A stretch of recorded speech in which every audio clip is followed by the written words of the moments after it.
I was recently invited to take part in a Game of Thrones exhibition which is taking place in London. I'm a big fan of the show and I was very happy to take part, and my mind was instantly drawn to Charles Dance as Tywin Lannister in the series, particularly the scene where he arrives in Harrenhal in the second series of the show. The exhibition is running in London at the time of posting this video. It's running from the 10th of November 2016 to the 13th of November 2016. So if you have a spare evening, please do come along. The details are in the video description. Some really nice pieces in here. This is a huge embroidered Knight's King. It's literally, I think, about 18 feet tall. Really, really impressive. There's Tywin there sitting on his little plinth. I'm sort of slightly paranoid that someone might knock him over, but fingers crossed. I think this piece was actually the best in the exhibition for me, a picture of Arya, I think from season 5 or 6. The artist apparently is only 21 years old, so very impressive stuff. And as you can see, there's some other very impressive paintings and drawings here. So yeah, well worth checking out. Please do come along if you have a chance.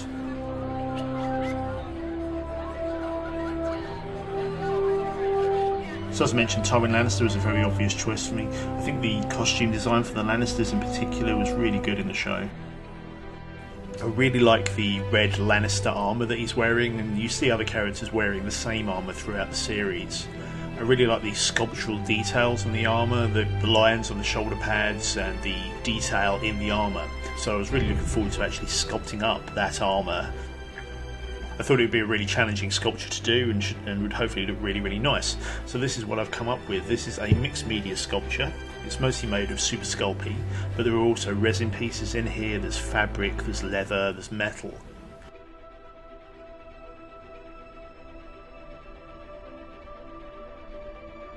I was also quite lucky in that I think the sculpture actually does look like Charles Dance. Now, I recently posted a video looking at sculpting faces, and I did mention this sculpture in that video and asked people if they could identify who it was. And I was very pleased to see that someone immediately commented saying that's Charles Dance, so I think I got somewhere close to his likeness. But like I said, I think I was quite lucky in that the likeness of this sculpture came together rather quickly. So that was one major hurdle out the way straight away. Now, as you can see, here's the sculpture. I'm very pleased with how it's come out.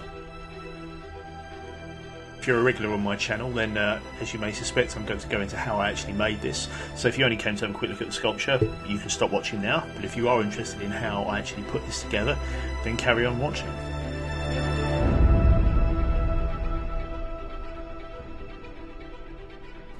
Now, all sculptures begin with an armature, generally speaking, and this one's no exception. What I'm using here is copper brake pipe, which is actually very cheap and readily available on eBay. You can get about 25 metres for around £11, something like that. It can be very easily bent and shaped. As you can see here, I'm cutting out some sections using a pipe cutter.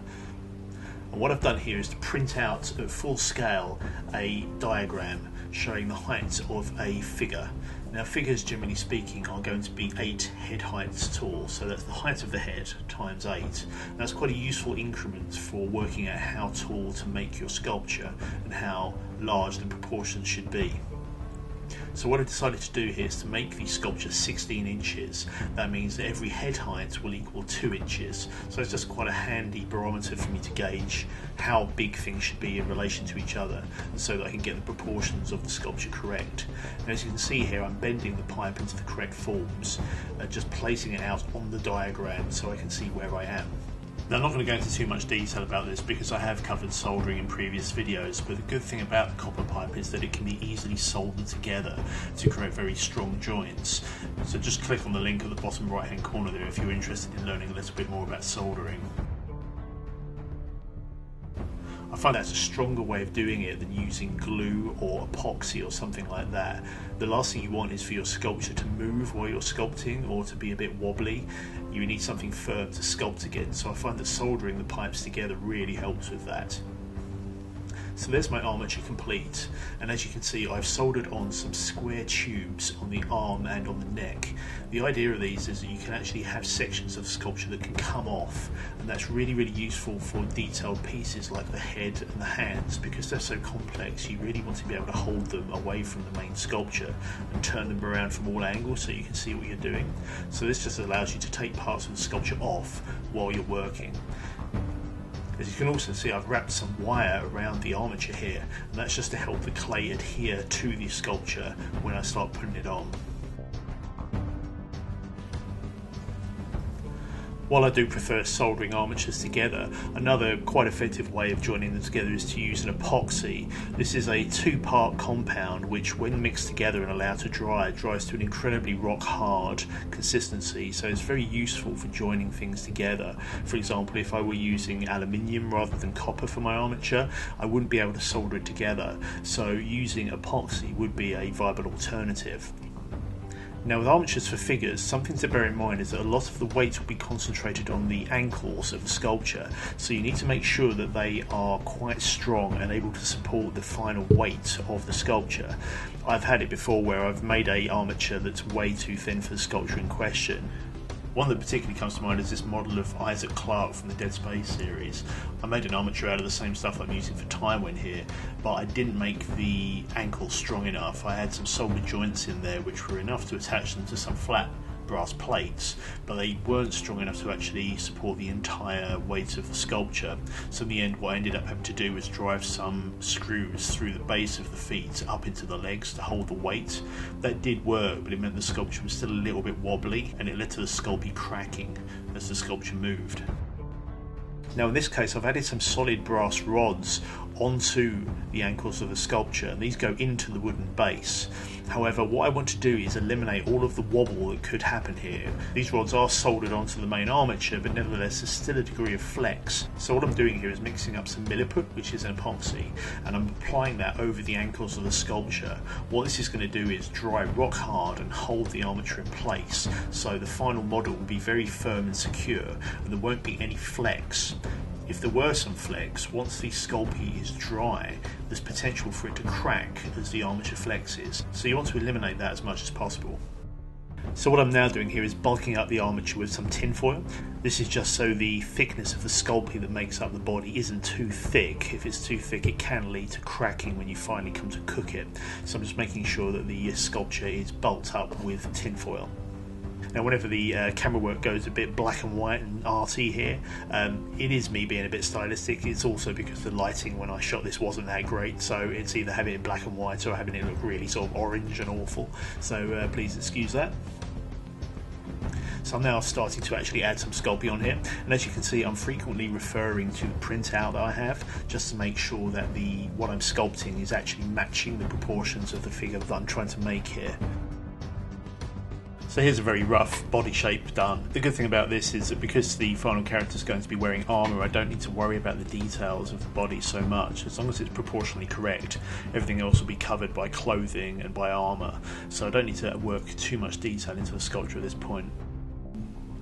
So I'm now moving on to working on the face, and as you can see, it's just a very basic shape at the moment, just adding various bits and pieces in there to try and get the basic forms of the face in place. I recently posted a video looking at sculpting faces, so I won't go into too much detail about what I'm doing here, but hopefully even at this early stage you might be able to see a hint of Charles Dance in there perhaps. Not quite sure, it still doesn't quite look right. One of the main difficulties I've found with sculpting likenesses is the fact that people can look very different depending on the angle they're shot from. So in the case of Charles Dance, in some shots he looks very angular, has very sort of gaunt features. In other shots, not so much. So it's difficult getting an exact balance between those two looks. What I've found is that, generally speaking, people tend to have certain distinguishing features. In this case, I think it's sort of quite slightly sunken eyes, perhaps, maybe quite a long nose that are sort of giving him the look that he has. So I'm trying to work those into the sculpture.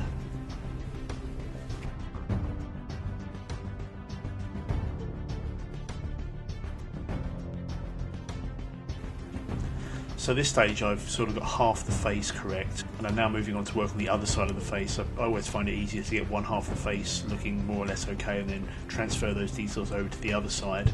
Now there's still more work to do, but at this stage the face is looking pretty good, I think. I'm not sure it looks entirely like Tywin Lannister just yet, but I think we're in the right region. Now one thing that I do need to do is replace the eyes. I've been using ball bearings here, which are a good stand-in for sketches, but obviously I want the final piece to have coloured eyes. Now I could just paint these of course, but it's quite difficult to get eyes looking precise if you're doing it by hand. You can do it, but I'd rather not risk it, and I'd also like something that looks a little bit more realistic. So what I've got is to order some glass eyes here. This is from a company called glasseyes.com, so check them out if you do need to get some glass eyes. They've got loads of different types. I've ordered two sizes here because I wasn't quite sure what I'd need.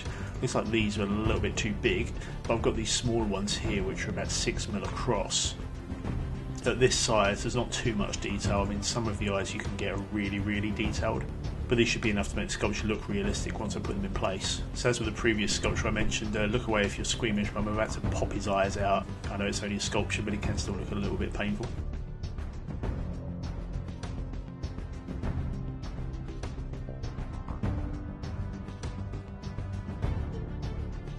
So it does look rather odd pulling out his eyes and putting new ones in, and eyes are one of those things where if you do get the positioning wrong it can make someone look a little bit cross-eyed or, you know, not quite there. So I found myself repositioning these a fair amount.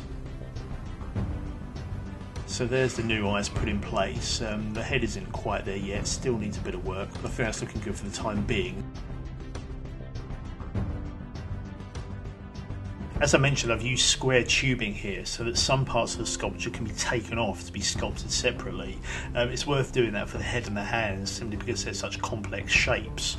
So what I'm doing here is making up the armature for the hands. The way I'm doing this is to glue some rods into the square brass tube. And the way I'm doing that is just using some super glue with a activator. This just causes the super glue to set really quickly, almost like a cement, I suppose. What I'm now doing is making up some hand armatures by twisting some copper wire together. Now the good thing about this is while you do need to think about the proportion of the hands, you can actually make the armature longer than the fingers need to be. All you do is snip them off if they're a little bit too long.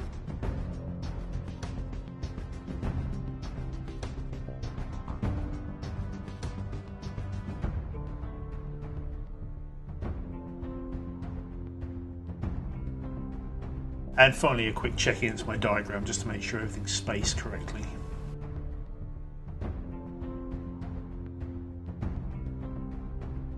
So here's a rough sculpture of the body, and what I want to do is to retain the arms and legs as being in progress sculpts, but I want to finalise the body. So what I'm doing is to strip away the sculpey from the arms and the legs, and I'm going to cook the torso with a heat gun. That'll allow me to start sculpting the armour over the torso. It also means that I can reposition the arms and keep them in progress, as it were, so that if I want to reposition the sculpture at a later date or maybe move its pose slightly, I've still got the option to do that, and I haven't finalised the sculpture for those particular sections. You may wonder why I bothered sculpting up the arms and legs if I'm just going to cut the sculpey away again. The main reason for that is just so I can visualise how the body's going to look. It's very easy to lose sight of the proportions of the body when you're doing it in stages like this. So I could finalise the torso, put a lot of work into it, and then suddenly realise that I've got the arms the wrong size or they're too long or something like that. So every stage I'm just trying to keep an eye on how the overall sculpture will look and try not to lose sight of where the ultimate piece is going to go. So it's really a case of just doing the sculpture in stages. That way, if you do change your mind and want the sculpture to look a little bit different towards the end, you've still got the flexibility to allow you to do that. So I'm now moving on to think about sculpting up some armour, and what I'm doing here is mixing together some grey Sculpey Firm and some flesh coloured Super Sculpey. I've done this before in a previous project. It's just to make the grey stuff a little bit easier to work with, makes it a bit more pliable. It's also useful to have the different sections of the sculpture sculpted in different colour clays, so it's just so it makes it easier to see where one begins and the other ends. So the idea I have for this sculpture is to do the armour pieces in separate sections. I was initially going to do the collar piece that he's wearing as a separate element, as well as the breastplate and the shoulder pads. But as things turned out, I ended up sculpting the collar piece as part of the main sculpture, along with the breastplate as well. The shoulder plates, however, and the elbow armour I'm going to be doing separately.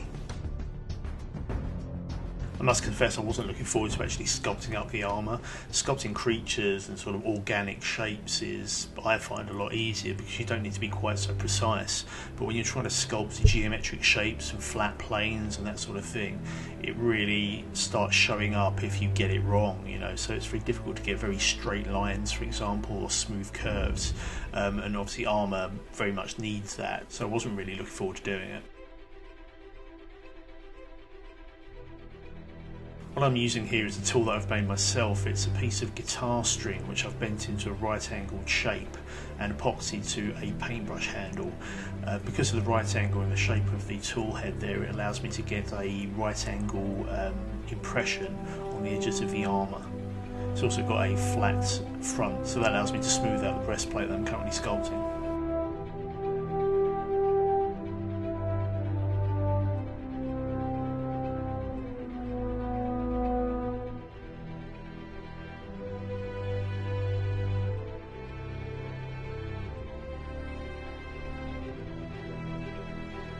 Part of the armour includes quite a high collar, and if I were to try and sculpt that just with pure Sculpey, it would move about too much. There's too much give in the clay, basically. So what I've done here is to put a piece of thin brass sheet into the Sculpey to give me something firm to sculpt against. Brass is quite useful for this because it's very easy to shape and cut. I'd literally just use some scissors to do this. One thing that I wasn't sure about how to do for a while was how to do all of the rivets that you see on the armour. Now, after a while, what I eventually came up with was to use sewing pins and to snip the heads off the sewing pins and then push them into the Sculpey. Very fiddly to do, and the armour actually has hundreds of them, but once it was done, it actually looked rather effective. So I think this might be quite a good way of actually including rivets on other models in the future.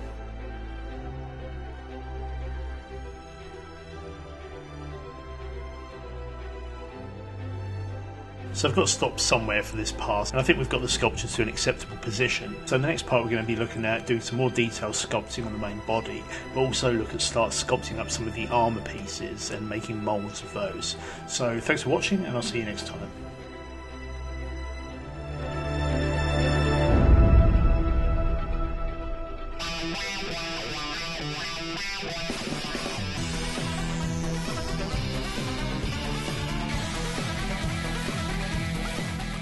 Well, thanks very much for watching. I'll be posting more videos on this project and others, so please do subscribe if you're interested in keeping up with what's going on.